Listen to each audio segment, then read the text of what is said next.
Hello there. So I would like to talk about Amy Coney Barrett at the hearings for her nomination for the Supreme Court. I thought she did an amazing job.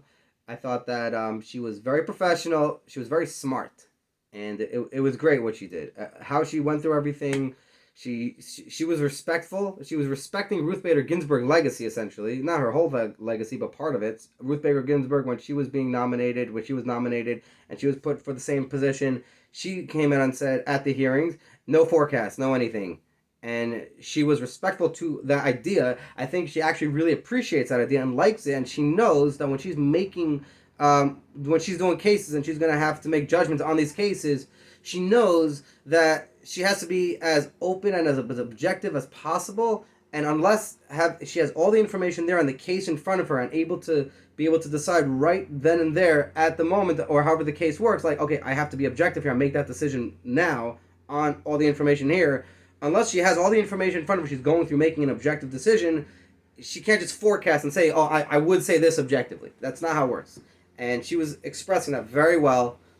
She did a great job just being articulate and making her points, getting everything across. And I really think that this should have just been very short and to the point. It should have been no forecast. I'm not giving you any forecast. I'm for the Constitution. I'm for applying the Constitution to the law.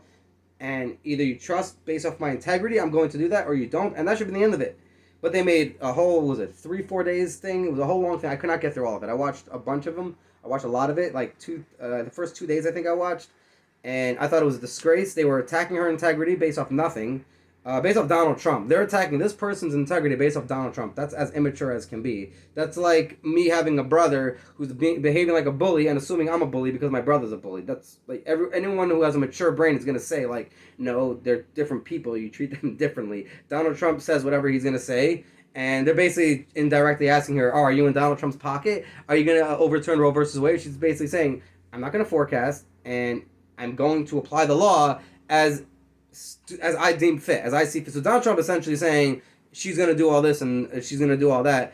That basically has to mean, if you're going to assume this person has integrity and a mind of her own, that Donald Trump sees that it doesn't actually fit the law and the Constitution. That's what that means.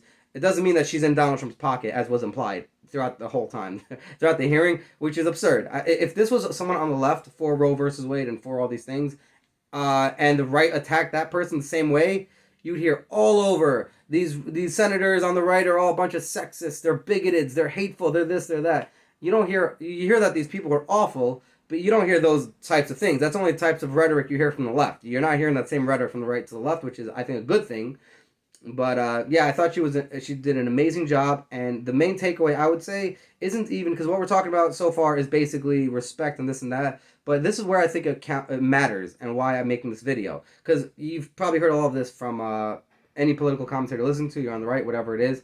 The main takeaway I would say you should take from this is the left has outright displayed how they are not for the Constitution. Amy Coney Barrett is out there saying, I'm going to apply the law from the Constitution to the law.